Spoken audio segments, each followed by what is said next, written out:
So from problem number 33. In the morning of the day where the sun will pass directly overhead, the shadow of an 80-foot building is 60 feet long, as shown in the figure. At the moment in question, the angle theta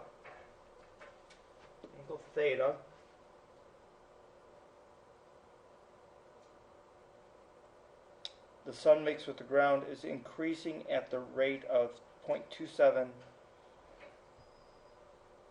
degrees per minute. Okay, let me summarize that. D theta dt is increasing, so it's positive 0.27 degrees per minute. I don't like the degrees, but we'll have to deal with that. At what rate is the shadow length increasing? Express your answer in inches per minute to the nearest tenth. Okay.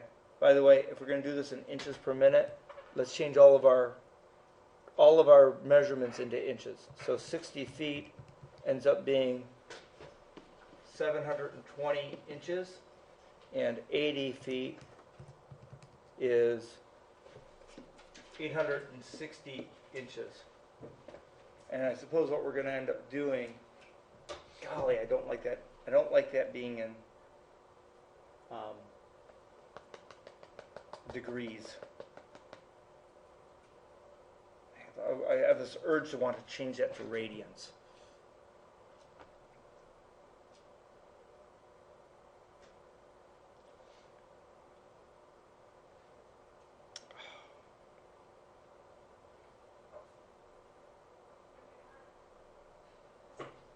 Okay, well,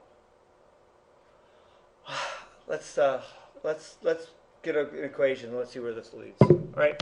First of all, what's varying here? Is the height of the building varying?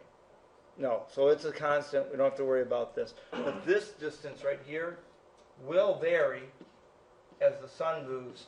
I'm going to call that x. And now I want a relationship between theta and x. Let's see. This is varying. I know this distance, and this is an opposite and an adjacent. I think we're back to tangent. I'm going to say that the tangent of theta is equal to the opposite, which is 960 over x. Opposite over adjacent. Okay? Or x times tangent theta is equal to 960. Oh man, I really want to change that into radians per minute. How would I change degrees into radians? Something over pi. Well, let's just say this. If I had it 180 degrees, and that we know that eventually is going to be pi radians, I'd have to take this and I'd have to divide it by 180 and multiply by pi. So 0.27 degrees per minute, 0.27 multiplied by pi and divided by 180, and that gives me 0.004712389 radians per minute. Okay. Hi. What's up? I'm taking that quiz on Right. 5.3 maybe? Yep. 5.3? Uh, No, 6.3. oh yeah, that's what I meant.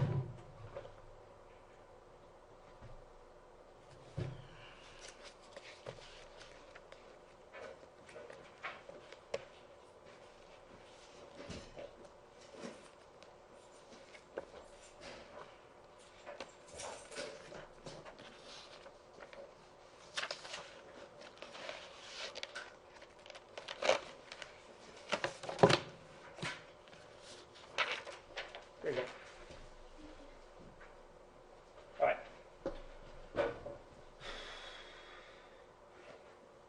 What now?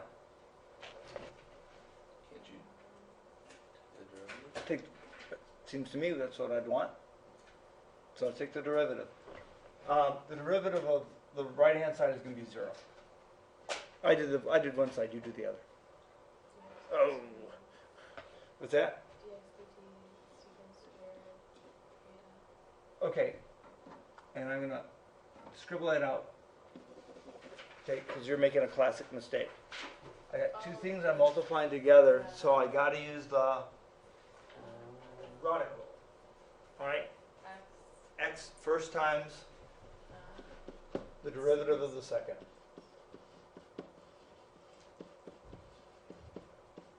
Oops. Plus. That's a plus. Thank you. Welcome. All right? First times the derivative of the second plus the second times derivative of the first, and that's all equal to 0. Okay, are we ready for a plug and chug? Do I know what x is at the instance that I'm 60? Nope, not 60. It's 720 because we're doing everything in inches. Secant squared. Oh, you need to know that angle. Do you have an idea of how to find out the angle at the moment? Well, we can say, what is tangent of theta when 960 is divided by 720? Or theta is equal to the inverse tangent of 960 over 720.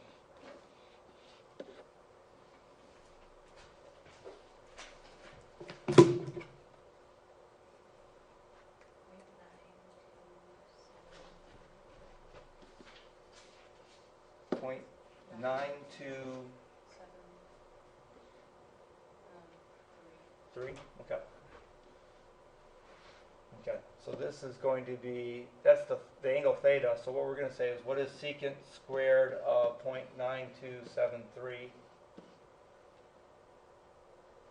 times d theta dt plus.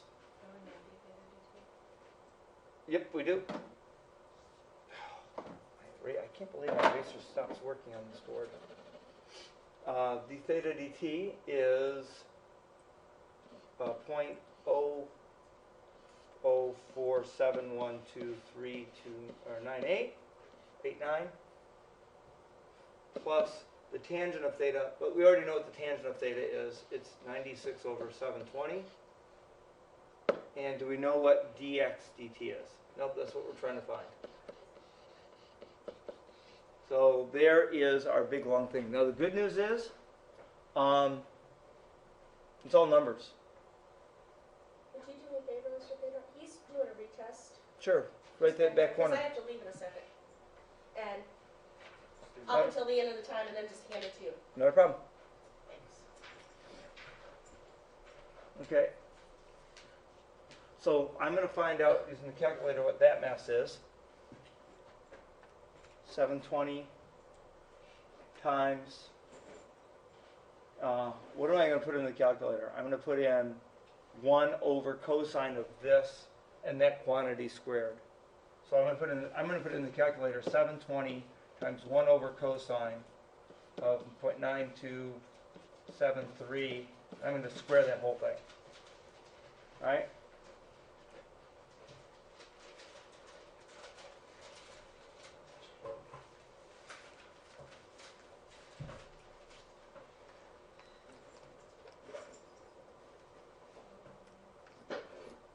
When I do that, I get about 2,000.025504.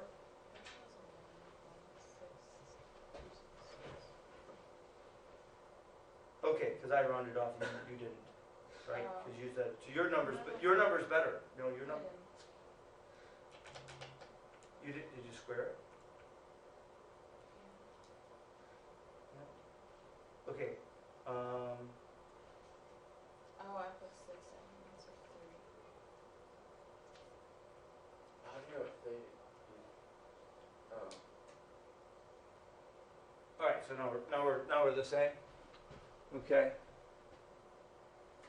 Do we have to multiply by that decimal right So that was d theta dt. Okay. Times 0.00471239. What was 960? 720 dx dt equals 0. So let's multiply these two numbers, put the negative on it, sling it over to the other side. So I'm going to multiply that by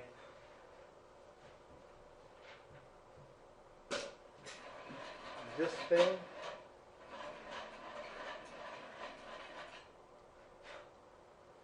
And I end up getting 960 over 720 dx dt. Dx dt is equal to negative 9.42898 186.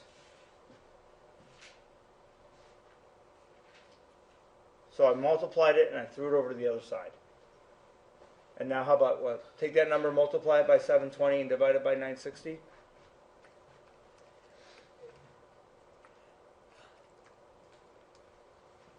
And when I do that, I get dx dt is equal to negative 7.06 867 394. Gosh, I hope that's the right answer. Okay, thank you. Do some orderless theta problems. Yeah.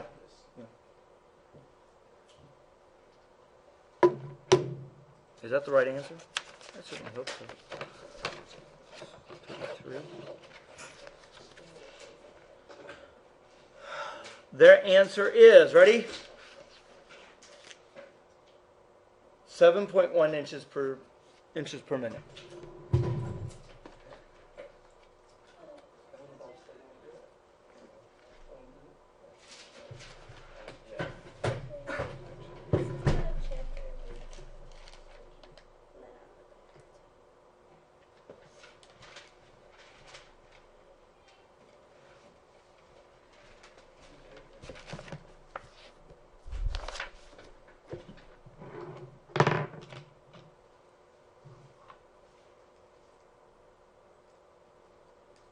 Okay. You're welcome. All right. The only problem is our answer is negative and their answer is positive. Let's read the question. At what rate is the shadow decreasing? It's decreasing at that means. So if it's decreasing, that means we say that the positive version of that number. We're saying that the shadow is increasing at a rate of negative 7.1. So we're saying that the shadow is decreasing. So if we had to say in English, the shadow is decreasing at a rate of 7.1 inches per minute. But we're there. We got there. Okay. I want to make sure. Michelle, good? Yeah, it's like the because I took the derivative. That's what I got stopped on it. Was it that there was just too many numbers here? Yeah. Yeah. It becomes numerically awkward at that point, indeed. I suppose what we could have done to make our lives a little bit easier. So imagine this.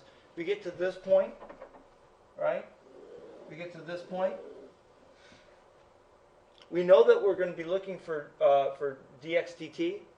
We could have go ahead and taken this and put it over the other side, divided the whole thing by tangent, and then at that point, plugged and chugged. So we would have only had one big thing that we put all our values in. And that's with the secant squared. It's like I never know. I always get confused about how to put in the calculator. Yeah, I wish there was a secant button on the calculator. I really, really do. But you know, there isn't.